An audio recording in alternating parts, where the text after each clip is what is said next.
할렐루야. 오늘 또 주님의 놀라운 은혜가 함께 하시기를 바랍니다. 오늘은 정말 하나님의 마지막 때의 마지막 경고의 말씀이라는 제목의 어떤 메시지를 들었는데, 하지만 하나님의 마지막 경고의 메시지는 아직 아닌 것 같은데 말이에요. 저는 그걸 알고 있습니다. 아직은 물론 벌써 지말이지만은 아직 경고의 말씀은 아닌 것 같아요. 그래서 제목을 하나님의 마지막 경고의 말씀이라니요 라는 제목으로 말씀을 드리려고 합니다. 일단 어떤 사람이 가장 쉽게 망합니까? 물론 불신자는 말할 것도 없고요. 직분자의 가정, 아이들, 직분자의 가정, 목회자의 자녀분들, 장모님들, 자제분들, 집사님들의 자제분들이 그 아버지의 신앙을 본받아서 따라가는 것이 아니라 오히려 반발을 하면서 격길을 가고 불순종의 길을 걷는 그런 가정들이 참 많이 있는 것 같아요. 저도 그런 점이 가장 염려스러운 부분인데요. 왜냐하면 아빠는 가운데상에서 거룩한 말씀을 전하고 의롭게 기도 생활하면서 하나님 뜻대로 살라라고 하는데, 생활 속에서 자녀들이 가운데상에서 이치는 아빠 말씀과 또 아빠가 생활 속에서 행동하는 행동을 보니까 좀 다르거든요. 다르다 보니까 아마 자녀들이 부모의 신앙을 따르지 않고 외식을 자녀 생각으로는 우리 아빠도 외식 하더라, 우리 아빠가 우리 엄마 권사님이고 장로님이 돼도 외식 하던데 하고, 그래서 그런지는 모르겠지만 어쨌든 직분자의 자녀들이 정말 불신적인 자녀들이 참 많이 있다라고 하는 것을 좀 말씀을 드리고 싶어요. 먼저 부모님들이 절대적인 말씀 앞에 절대적으로 순종하면서 하나님이 주시기를 원하시는 그 의의를 분명히 가지지 않으면 안 될 것이다라는 생각이 들어서 오늘 말씀을 드리려고 합니다. 우리는 죄를 짓고 살아야 되겠어요? 짓지 말고 살아야 되겠어요? 당연히 죄를 짓지 말고 살아야 됩니다. 그런데 인간의 힘으로는 죄를 이기고 살 만한 재주가 없어요. 도저히 본성 자체가 죄를 지을 수밖에 없는 연약한 그릇으로 창조되었기 때문에 죄를 지을 수밖에 없습니다. 그게 정답이에요. 시편 103편을 보면 말이에요. 성경으로 짝을 맞춰서 말씀을 전한다는 그런 입장에서 오늘 또 짝을 찾아가면서 말씀 공부를 한번 해보도록 하겠습니다. 그야말로 성경 뉴스를 제가 전해드리도록 하겠어요. 그런데 그 연약함을 깨닫고 이후에 성령 인도를 받게 되면 또 죄를 이기거든요. 그래서 먼저 시편 103편 11절부터 읽어보면요. 제가 읽어보겠습니다. 이는 하늘이 땅에서 높음같이 그를 경외하는 자에게는 그 인자하심이 크심이로다. 그러면서 동이 서에서 먼 것 같이 우리 죄가를 죄가를 우리에게서 멀리서 옮기셨으니 주님 옮겼어요. 그리고 아비가 자식을 불쌍히 여김같이 여호와께서 자기를 경외하는 자를 불쌍히 여기시나니 이는 저가 우리의 체질을 아시며 우리가 진토임을 기억하심이로다. 그렇습니다. 이겁니다. 왜냐하면 주님이 너무너무 우리 인생을 잘 알아요. 약간 질그릇이고 넘어지기 잘하고 범죄기 잘하는 체질로 지어진 것을 하나님이 알고 계십니다. 그래서 우리의 죄가를 동이 서에서 먼같이 멀리 보내지 않으면 안 되고 던져버리지 않으면 안 돼요. 근데 이 말씀이 믿어지는 게 굉장히 중요하거든요. 이게 믿어지면 그리고 성령이 와서 지배를 해줘요. 그리고 다스려주죠. 그리고 이끌어줍니다. 그러다 보면 주님을 믿는, 주님의 말씀을 믿는 믿음이 죄를 이기게 한단 말이거든요. 자, 그런데 여기 요한일서 5장을 보실까요? 5장 4절을 보게 되면 이 말은 대저 하나님께로서 난 자마다 세상을 이기느니라. 예, 하나님께로서 난 자마다 세상을 이긴다. 세상의 왕초를 이긴다는 얘기예요. 세상 임금이 심판을 받았다고 성경에 요한복음에 말씀하고 있거든요. 그러니까 세상 임금이 심판을 이미 받았기 때문에 세상 임금은 마귀예요. 마귀는 뱀입니다. 뱀이 꽉 물었다 한다 하더라도 이미 이빨 빠진 뱀이라고 생각하시면 됩니다. 이 거듭난 그리스도인들에게는 독이 없어요. 거듭나지 못한 그리스도인은 죄의 독에 의해서 사망아 너희 쏘는 것이 어딨느냐, 사망아 너희 이기는 것이 어딨느냐, 사망이 쏘는 것은 죄요 죄요 건너온 율법이라 그랬거든요. 예, 고린도서 15장에. 근데 바로 세상을 이겨놓으신 주님을 믿는 믿음으로 세상을 이기기 때문에 그 주님을 믿는 믿음으로 죄를 이기는 것입니다. 자, 그 현재 굉장히 좀 어려운 말씀 같기도 하지만 굉장히 쉬워요. 사실 쉽습니다. 4절 하반절을 보니까 세상 이기면 이것이니 우리의 믿음이니라. 세상을 이기면 이것이니 우리의 믿음이니라. 이렇게 말씀하고 있어요. 그래서 오늘은 제가 요한일서 3장 9절 같은 종류의 말씀인데 이거 제가 읽어드리겠습니다. 3장 9절에 자, 찾았으면 한번 읽어보시겠어요? 하나님께서 난 자마다 죄를 짓지 하나님께서 난 자마다 이 말은 거듭난 자를 말하는 거예요. 거듭난 자마다 죄를 짓지 아니하나니 이는 하나님의 씨가 그 속에 거하며. 여기서 말하는 씨가 굉장히 중요해요. 이 씨풀이를 풀이를 잘못하면요 엄청나게 잘못된 종교로 빠져버리게 돼요. 종교 안에서는 종교적으로는 절대로 죄를 이기고 살 재주가 없어요. 정말 주님을 믿는 신앙으로 정말 믿음으로 죄를 이기는 것이지 종교 행위로는 죄를 이길 방법이 없습니다.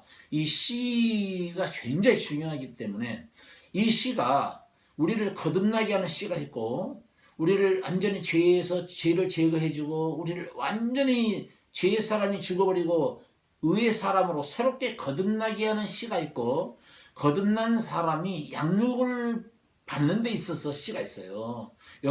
태어난 사람이 영적 유아 상태에서 장성한 그리스도의 분량이 이르도록 자라게 하는 씨가 있습니다. 그러니까 자라게 하는 씨하고 거듭나게 하는 씨를 분별을 못하면 절대 안 돼요. 그러니까 거듭나게 하는 씨는 뭐냐니까 바로 복음이죠.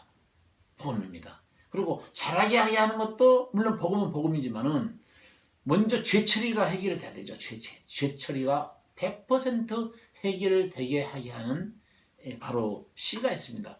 우리 마음은 뭐냐? 우리 마음은 밭이에요. 근데 뭐 돌짝밭, 길짝밭, 가시떨기밭, 옥토인데 그 다음에 너무나 기니까 설명해 드리더라고요. 할 말이 너무 많아요. 오늘은 간단 명료하게 일단 우리 마음은 하나님의 씨를 받을 만한 밭이요.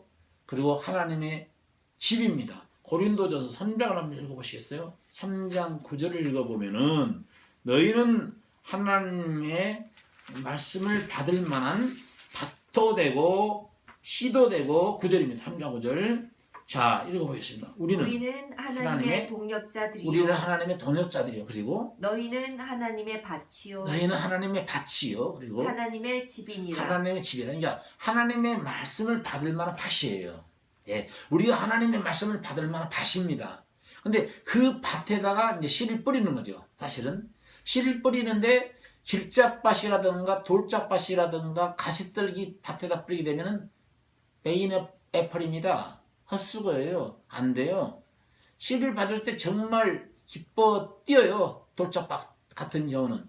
그러나 장파간 마음과 교만한 마음과 거만한 마음과 세상을 사랑하는 마음을 완전히 돌을 제거해 주지 않는 상태에서 씨를 뿌렸기 때문에 믿다가 타락해버리는 것을 말하는 거고요. 길짝밭에 뿌려진 씨는 새가 와서 주워버리는 밭을 말합니다. 새는 마귀를 상징한다고 그랬죠. 그것도 절실하지 못한 밭입니다. 그리고 가시떨기 밭은 뭡니까? 가시떨기 밭은 세상의 유혹과 지혜의 유혹과 먹을까 입을까 마실 것에 대한 염려 때문에 결실하지 못한 밭입니다. 그래서 교회 목회자들이 먹을 거 입을 거 마실 거 구하러 오면 안 됩니다.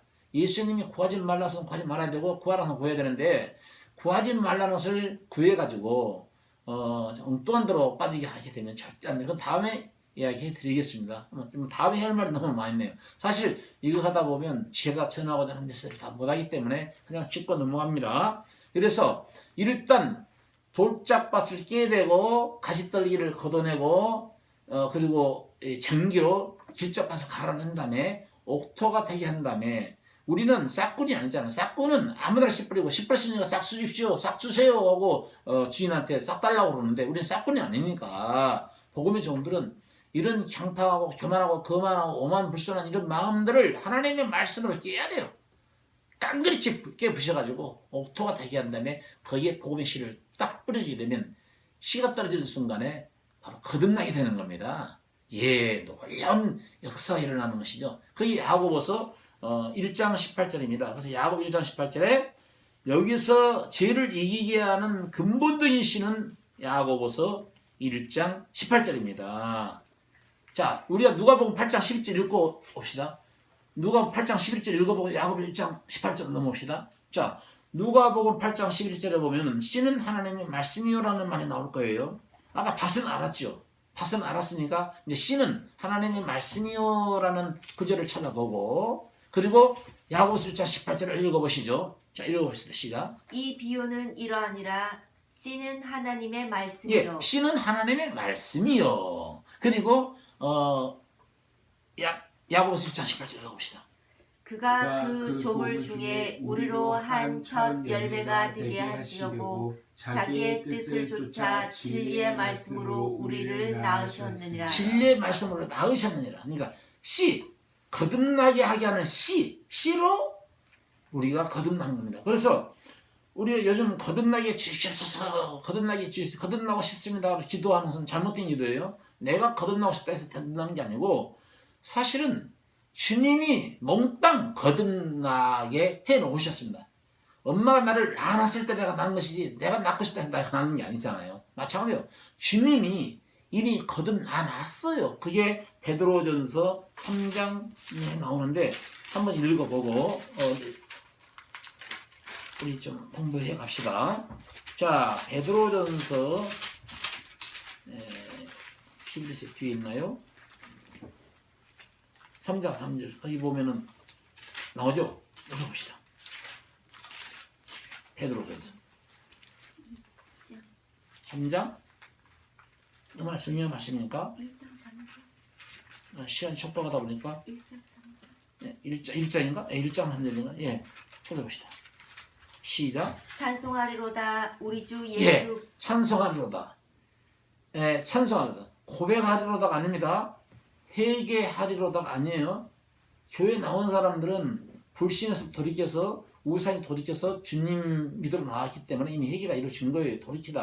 돌이켰잖아요. 이제 믿으세요. 이제 믿는 게 굉장히 중요합니다. 이거 고백이 하리로다가 아니고 회개하리로다가 아니고 찬송하리로다. 재산 받았으면 그리고 구원 받았으면 찬송하리로다. 그다음 뭐예요?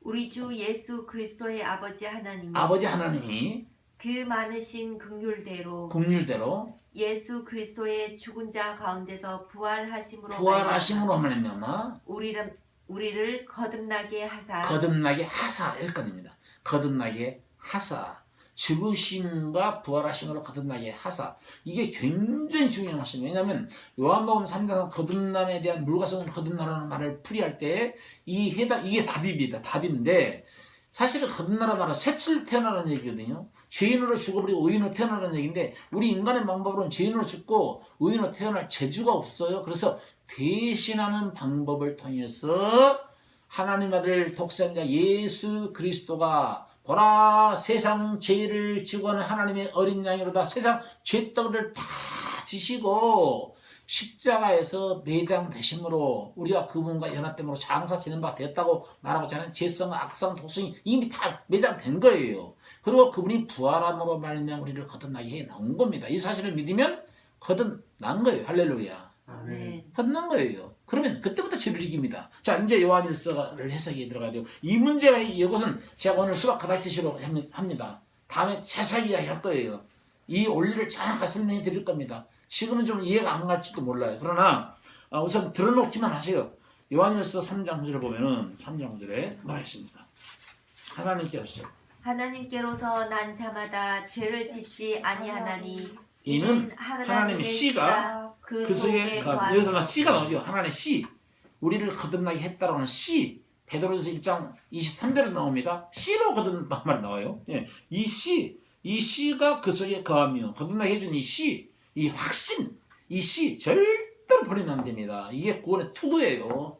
절대로 벗어질 수 없는 거, 내 팽개칠 수 없는 거, 이게 믿어지면 내가 팽개칠 수가 없는 거예요. 강권적으로 주님 잡아 하늘나라까지 잡고 가시는 거니까 이 씨 무작정 풀이하면 안 돼요. 씨가 그 속에 거하며 저도 범죄치 못하는 것은 하나님께 낳기 때문이다. 근데 이게 문제가 아니라 그 뒤 10절이 답이에요. 10절 읽어봅시다. 이러므로 하나님의 자녀들과 마귀의 자녀들이 하나님의 자녀 마귀의 자녀를 근본적으로 여기서 알라지는 거예요. 여기서 근본적으로 하나님 난 자마다 죄를 짓지 않는다고 나오고 하나님 거듭난 죄를 어떤 죄를 말할까요? 어떤 죄를 말할까요?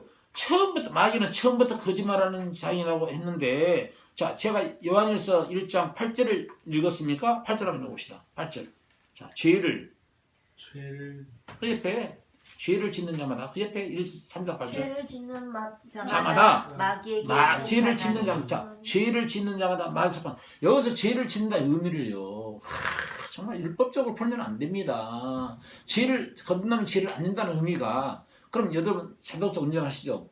100km만 놓고 달리려 했는데 110, 120, 130, 그 다음에 90 왔다 갔다 하잖아요. 걸리면 딱지 떼고 안 걸리면 딱지 안 떼고 그것도 죄입니다. 근데 지난번에도 말씀드렸습니다만 여자 보고 음료 안 품을 사람 어딨어요. 예, 기도 생활하고 말씀 충만할 때 안 품지만 본성이 변화치 않는 이상 품을 수도 있어요. 탐심, 우상숭배라는데 욕심 가질 수도 있어요. 돈 좀 벌면 좀 더 벌고 싶다고 하는 그런 마음도 가질 수도 있어요. 많이 벌어서 주님 앞에 더 봉사를 많이 해야지 그런 마음도 가질 수 있습니다. 죄를 안 범한다고 하는 거 이건요 죄를 뭐 성령을 따라가면 죄를 안 범한다? 이거 육신적으로 율법으로 풀면 안 되고 정교로 풀면 안 되고 정교적 지혜로는 이거 깨달을 수 없는 거예요. 제가 죄를 안 짓는다고 하는 분의 말을 들었어요. 너무 얼뚜당도 않는 설교를 하고 있기 때문에 그건 귀신의 소리입니다. 마귀 소리예요. 이거 이 이단성 발언을 한 분이라서 나는 그분을 동의할 수 없습니다. 그분 내 형제가 아니에요. 형제라고 한다면 내가 그분을 감싸고 같이 복음을 전하는데 형제 아니에요. 그래서 이 말씀을 전하는 건데요. 자 여러분 로마서 8장을 읽어보시겠습니다. 로마서 8장 이 말씀을 들이대면 그분도 꼼짝없이 걸려요. 그분도 예 8장 4절 한번 읽어보시겠습니다. 자 육신을 쫓지 않고 그 영을 쫓아 행하는 우리에게 율법의 유혹을 이루어지게 하려 하심이니라. 그러면서 육신을 쫓는 자는 육신의 일을 영을 쫓는 자는 영의 일을 생각하나니 육신의 생각은 사망이요 예 사망이요 영의 생각은 생명과 평안이라. 자 우리가 생활 속에서 육신의 생각 골백 번 합니다. 영의 생각도요. 믿음으로 살고 말씀으로 살고 기도 생활하며 살고 전도 생활하며 살고 이렇게 영의 생각할 때 있는가 하면은 육신 생각할 때도 많이 써요. 이거 솔직한 고백입니다. 저도 목회자지만은 그러면 이 말씀 들어온다면 육신으로 살면 사망이고 영적으로 영의 생각하면 생명이고 하루에도 10번씩 사망했다 생명이 갔다 지옥으로 사망을 왔다 생명을 왔다 왔다 갔다 해야 됩니까? 그건 아니잖아요. 이 말씀의 본질을 알아야 됩니다.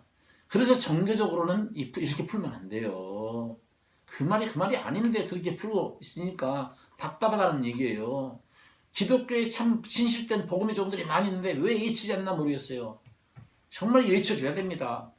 우리가 로마서 8장 13절에 보면요. 너희가 육신대로 살면 반드시 죽을 것이라 그랬어요. 육신대로 살면 반드시 죽습니다. 그러면 어떻게 하는 것이 육신대로 사는 것일까요? 어떻게 하는 것이 영으로 사는 것일까요? 이 비밀을 여러분 알고 계시나요? 이 비밀을 알고 계십니까? 오늘 요한일서 10절이 답이에요.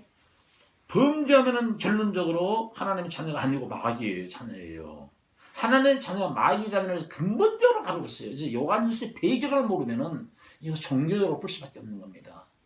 여러분, 이거 확실하게 제가 말씀을 드리도록 하겠습니다. 주님이 깨닫게 하신 대로 말씀을 드리도록 하겠습니다. 다음 시간을 꼭 기대해 주시기 바랍니다.